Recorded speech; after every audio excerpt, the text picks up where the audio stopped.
I'm going to say something that might surprise you. Most people aren't broke in retirement because they didn't save enough. That's right.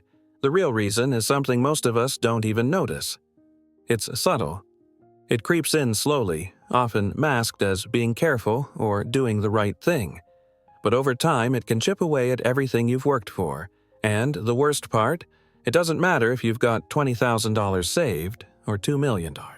The truth is, it's not about the money you have, it's about the mindset you bring into retirement. And today, I want to talk to you, yes, you, about 3 types of retirees I've seen over the years, 3 ways people handle money once the paychecks stop coming in, and how one small shift can be the difference between freedom and fear, between peace and panic, between just getting by and truly enjoying these golden years the way you deserve to. Now, let me be clear. This isn't about judgment. I'm not here to shame anyone. In fact, I've been some of these types myself at different times. I've seen them in friends, in family, in people who thought they were doing just fine. Until one day, they weren't. Maybe you've felt it too. That uneasy feeling when you check your bank account. That moment of hesitation before spending on something you'd really enjoy. That guilt when you say no to a loved one who needs help, or worse, when you say yes and regret it later. If any of that feels familiar, you're not alone. So many retirees carry this invisible weight. We spend decades building our lives around work, around saving, around providing for others. But no one really teaches us how to live in retirement. No one hands you a guidebook that says, here's how to spend your money wisely but still feel free, or here's how to protect your future without living in fear every day. So instead, we fall into patterns, some of them comforting, some of them dangerous, and those patterns become identities. Now here's the thing. These 3 types I'm going to talk about, they're not bad people or failures. Far from it. They're smart, capable folks who just didn't know how much their mindset was affecting their money, and how much their money was affecting their happiness. But the good news? You don't have to stay stuck in any of these categories. In fact, by the time we're done here, you'll know exactly where you stand, and what to do if you don't like where you're headed. Let me share a story with you. A few years back, I met 2 gentlemen at a senior financial workshop I was helping run. Let's call them Bill and Thomas. They were both around 68, recently retired, and had roughly the same amount of savings, about $300,000. They lived in similar homes, had Social Security income, and no major health issues. On paper, they looked identical, but when I spoke with them privately, the contrast couldn't have been more clear. Bill was animated. He talked about the trip he and his wife had just taken to Yellowstone, how they'd always dreamed of going, but never had the time. He had this spark in his eyes when he told me they'd taken up hiking, even though his knees complain a little. He wasn't reckless with money, but he wasn't frozen in fear either. Then there was Thomas. Thomas sat with his arms crossed. He said he wasn't sure about spending anything right now. He'd been skipping dinners out even with friends just to make the money last. He said he didn't want to travel because something could go wrong. When I asked if he felt secure, he shook his head. I just don't want to be one of those old guys who runs out of money at 80. Both men had enough. But only one felt rich. Only one was living. And that's when it really hit me. It's not just the numbers that define retirement success, it's the story you tell yourself about money, about safety, about worth. So let's get into it.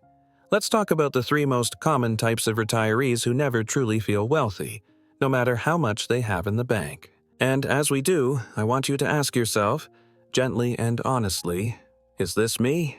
Am I slipping into one of these patterns? And if so, what could I do differently? Because trust me, the sooner you recognize it, the sooner you can shift it. And the sooner you shift it, the freer you'll feel, not just financially, but emotionally too. Alright, let's start with the first one.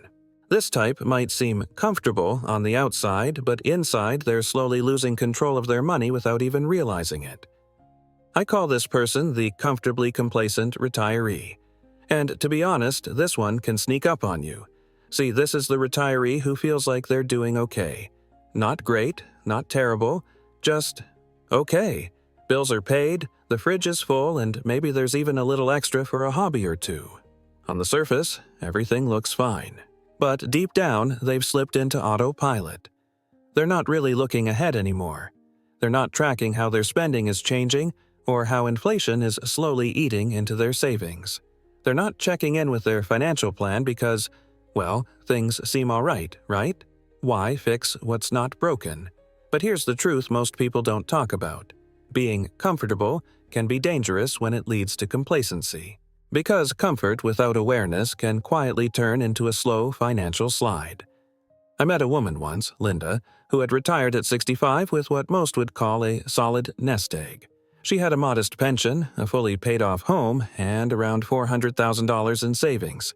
She lived simply, didn't travel much, kept her routines tight. "I'm not fancy," she used to say with a smile. "I've got what I need." But year after year, little things changed. Her groceries got more expensive. Her property taxes crept up. Her water heater broke. Her grandson needed help with college. She dipped into her savings for a few things. Not big expenses, just little withdrawals here and there. At 70, she still felt fine. At 73, she started to worry. And by 75, she told me, "I thought I had it all under control. I never realized how fast money disappears when you're not paying attention." The scary part? She didn't do anything wrong. She didn't gamble it away or spend lavishly. She just didn't adjust. Didn't notice the slow drift. And because she thought she was comfortable, she didn't plan ahead until it was too late. Now, let me be clear. This isn't about fear. It's not about obsessing over every dollar. It's about awareness.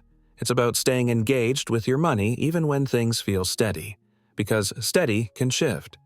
Especially in retirement. Complacency is cozy. It whispers, "You're fine. No need to worry." But what it doesn't tell you is that your future self might wish you'd been just a little more proactive today. Here's how it often plays out. The comfortably complacent retiree doesn't budget anymore because budgeting feels like something you did in your 30s when money was tighter. They don't revisit their spending plan because they assume their lifestyle hasn't really changed, but it has. Everything from medications to groceries to energy bills is rising quietly in the background. And if you're not watching, your spending outpaces your resources without you realizing it. And when that starts to happen, it doesn't just hurt your bank account. It affects your sense of peace. You start feeling uneasy when the car needs repairs. You hesitate before replacing something in your home. You start shrinking your life little by little because you're worried about what might be around the corner. That's not freedom, that's financial tiptoeing, and you deserve better than that. So how do you know if you're sliding into this pattern? Ask yourself, when's the last time you really looked at your spending? Like, really looked. Not just checking your balance, but noticing where your money is going month to month. When's the last time you adjusted for inflation in your long-term plans? Or ran the numbers on what you'll need 5, 10, 15 years from now? Do you know how long your savings would last if you lived to 90? What about 95? These aren't scary questions, they're empowering ones. Because when you know where you stand, you can make smarter, calmer choices. You can still be comfortable, but now you're comfortable and prepared. That's where real security lives. One woman I spoke with, Sharon, told me she was scared to look at her numbers because she didn't want to feel disappointed. But after we sat down and reviewed everything, she realized she actually had more options than she thought. She found 2 subscriptions she hadn't used in months. She adjusted her grocery spending slightly. She moved a portion of her savings into something more stable with better growth. Tiny shifts, nothing drastic. But they gave her breathing room. And even more important, they gave her confidence. Now she checks in on her money every month. Not obsessively, but with awareness.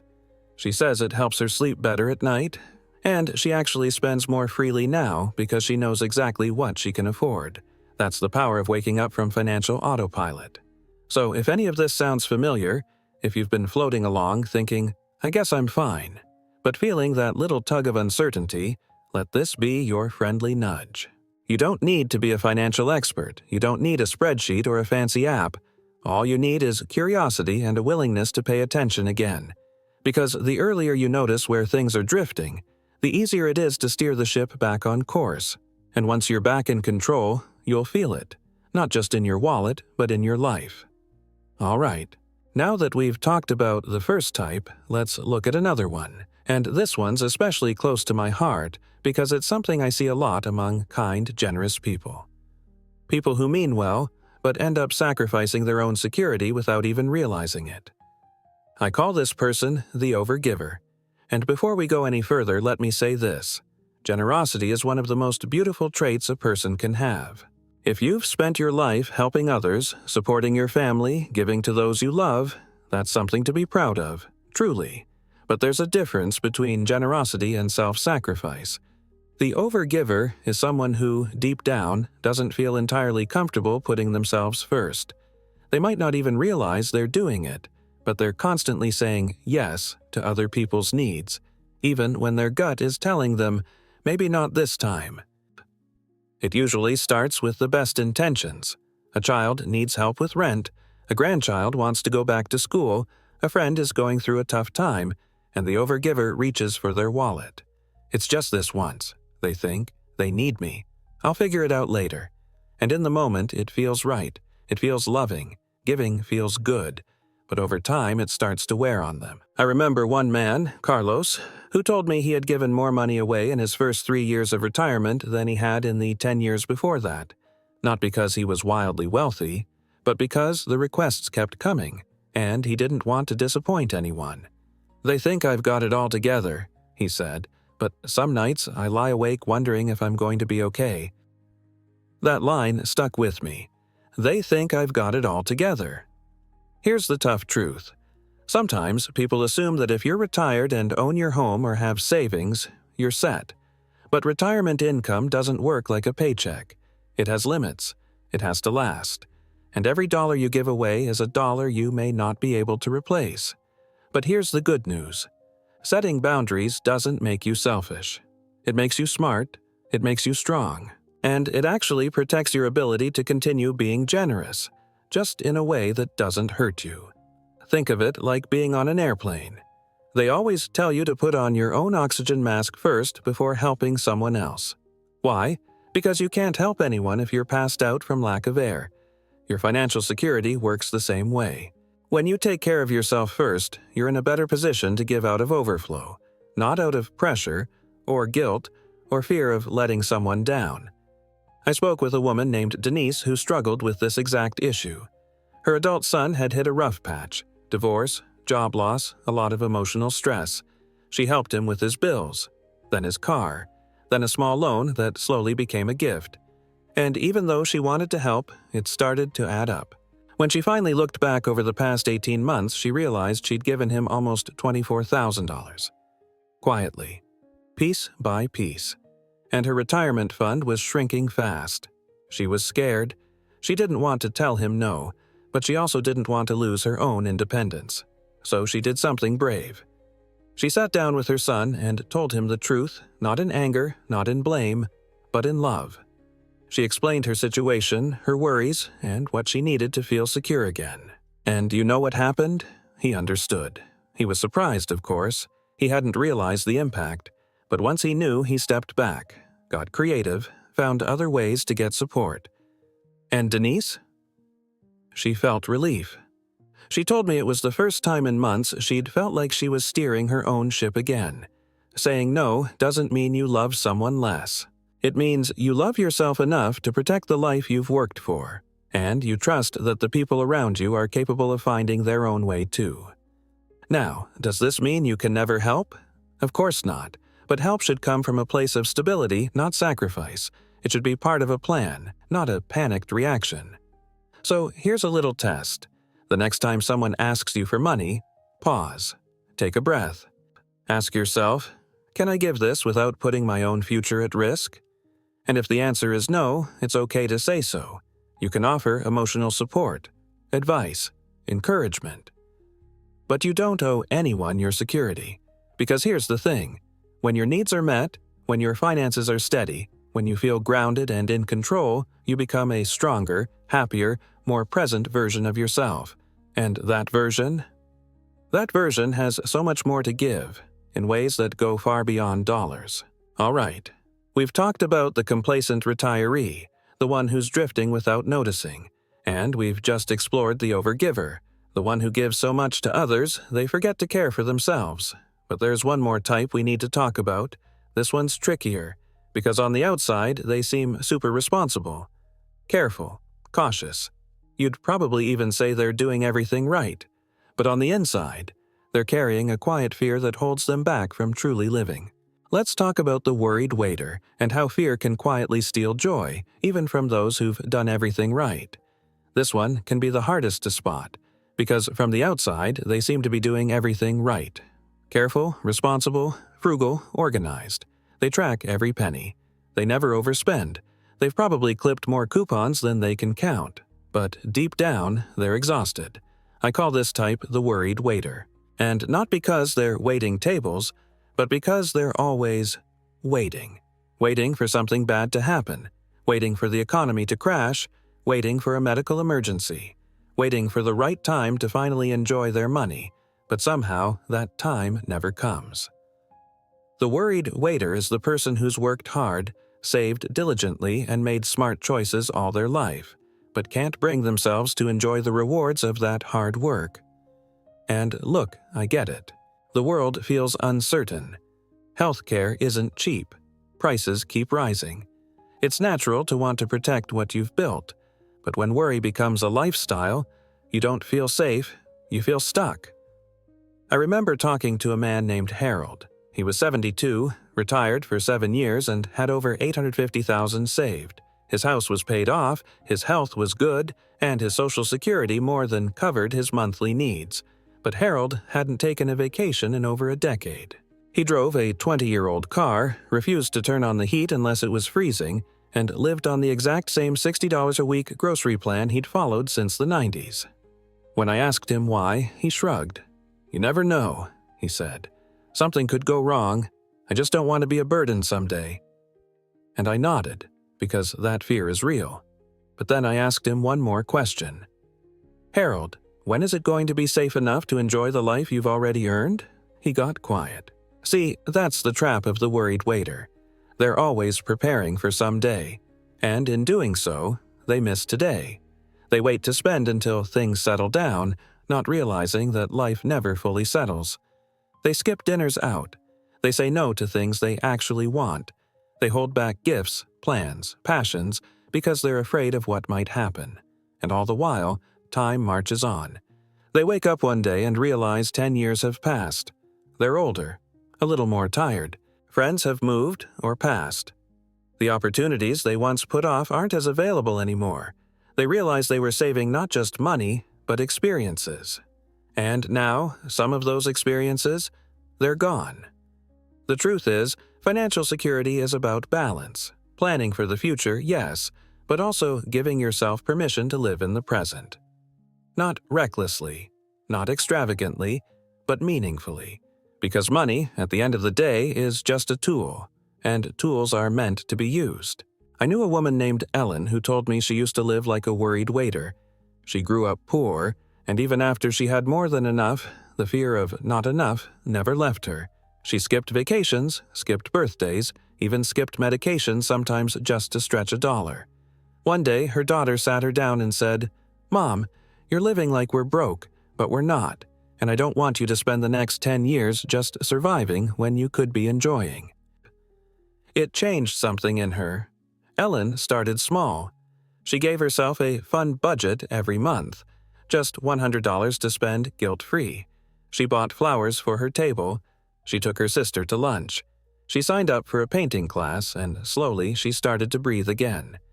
She told me, "For the first time I realized I wasn't wasting money, I was using it to make memories, to feel joy, to live. And that's what I want for you, too. You've earned your retirement. You've worked hard, saved, sacrificed, and shown up. You don't have to live in fear of losing it all. Of course, be smart, make plans, have a cushion. But don't let fear become your financial strategy, because the greatest risk isn't spending too much. It's spending too little of the life you still have left." So now we've talked about the 3 types. The comfortably complacent retiree, coasting without paying attention and slowly drifting off course. The overgiver, so full of heart but forgetting to care for themselves. and the worried waiter, always preparing but never truly living. Let me ask you something from one human being to another. Do you see a little bit of yourself in any of these? If you do, don't worry. That's not a flaw, that's awareness. And awareness is the first step toward freedom. Because here's the truth. You're not stuck. You're not doomed. You're not behind. You're just learning, growing, waking up to the next chapter of your life, and realizing that how you think about money might matter just as much as how much you have. So here's what I want you to do next. Take a moment today to reflect. Not in judgment, not in shame, but in kindness. Ask yourself, what kind of retiree do I want to be?